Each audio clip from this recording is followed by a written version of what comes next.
Rajkot ભગીની foundation દ્વારા પરંપરાગત ગરબાની પ્રેક્ટિસ કરાવવામાં આવે છે। આ પ્રેક્ટિસ છેલ્લા 1.5 મહિનાથી ચાલી રહી છે।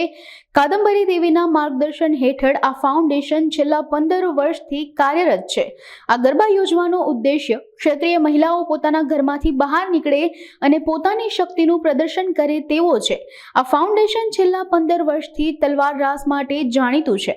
આ વર્ષે ગરબામાં ક્ષત્રિય સમાજની 150 જેટલી દીકરીઓ તલવાર રાસ રજૂ કરશે। ભગીની ફાઉન્ડેશન દ્વારા તેઓને તેમના પ્રાચીન ગરબામાં જોડાવા રાજકોટની જનતાને આમંત્રણ પાઠવવામાં આવ્યું છે। જય માતાજી, મારું નામ જાનકી બાજાલા છે। અત્યારે જે આપ જોઈ રહ્યા છો તે ભગીની સેવા ફાઉન્ડેશનની પરંપરાગત ગરબાની પ્રેક્ટિસ ચાલી રહી છે।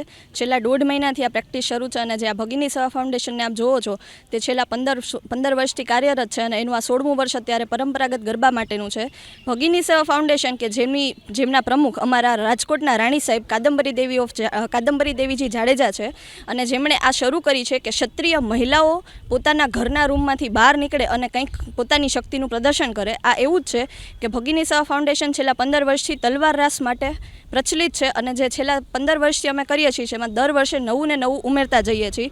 એના માટે થઈ અને ક્ષત્રિય મહિલાઓની જે મહિલા દીકરીઓ કહીએ તો કે 11 વર્ષથી લઈ અને છેલ્લા 55 કે 60 વર્ષના બધા જ આ ગરબામાં જોડાયેલા છે। અને ગરબા એટલે પ્રાચીન ગરબા, અત્યારે ડિસ્કો દાંડિયા જે ચાલે છે તેવું નહીં, પણ પ્રાચીન ગરબા એટલે કે તાલી રાસ છે, દીવા રાસ છે, દાંડિયા રાસ છે, એ બધા જ રાસ પ્રાચીન રીતે માતાજીની આરાધના થાય એવી રીતે કરવામાં આવે છે। જેના માટે અત્યારે આપ સૌને આમંત્રણ છે। અત્યારે અમારી 150 જેટલી દીકરીઓ બધી જોડાયેલી છે અત્યારે, કેમ કે દર વર્ષે અમે કરીએ છીએ અને આ વર્ષ 150 જેટલા છે જે બહેનો તલવાર રાસ રજૂ કરવાના છે। વિનંતી કે 4 ઓક્ટોબરના રોજ બીજા નોરતે ભગીની સેવા ફાઉન્ડેશનનું જે નવરાત્રિ, પ્રાચીન નવરાત્રિ અમે રજૂ કરવા જઈ રહ્યા છીએ, તો આપ સૌને પધારવા ખાસ હાર્દિક આમંત્રણ છે। તલવાર રાસના કરતબોમાં તો એક લોકો એક હાથથી તલવાર ફેરવે છે, 2 હાથથી તલવાર ફેરવે છે અને તલવારનો વજન બધાને એવું લાગે છે કે આ તો ગમે એ કરી શકે, પણ એવું નથી। 5 મિનિટ જો કોઈના હાથમાં તલવાર રહે ને, પાણીનો ગ્લાસ ઉપડે ને તો પણ એમ કે હાથ દુખી જાય, એક ધારો 5 મિનિટ હાથ ન રહી શકે, તો આ તો તલવાર એ લોકો 10-10 મિનિટ સુધી એક હાથે ફેરવે છે।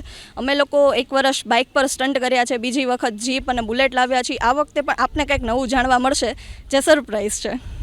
જય માતાજી, મારું નામ પરમાર અવંતિકાબા મહેન્દ્રસિંહ છે। અમે દર વર્ષે અહીંયા ભગીની સેવા ફાઉન્ડેશન દ્વારા તલવાર રાસમાં ભાગ લઈએ છીએ અને તૈયારીઓ કરાવવામાં આવે છે। નવરાત્રિ અને તેમજ દરેક ફેસ્ટિવલની અહીંયા તૈયારીઓ કરાવવામાં આવે છે, તેની કોમ્પિટિશન હોય છે અને અલગ અલગ પ્રાઇઝીસ પણ આપવામાં આવે છે અને આ રાણી સાહેબા દ્વારા આયોજન કરવામાં આવે છે। તેમજ આ વખતે નવરાત્રિમાં તલવાર રાસ, 1 હાથવાળો, 2 હાથવાળો, થાળી રાસ, દીવડા રાસ, તેમજ અલગ અલગ સ્ટન્ટવાળા 2 હાથનો તલવાર રાસ, એવી રીતે ઘણા બધા અનેક પ્રકારના રાસો કરવામાં આવે છે। મારું તમને બધાને ખૂબ હાર્દિક આમંત્રણ છે કે તમે બધા અહીંયા જોવા માટે પધારો। આ વર્ષે 1.5 મહિનો થઈ ગયો છે પ્રેક્ટિસને ચાલુ થઈ ગઈ છે તેને।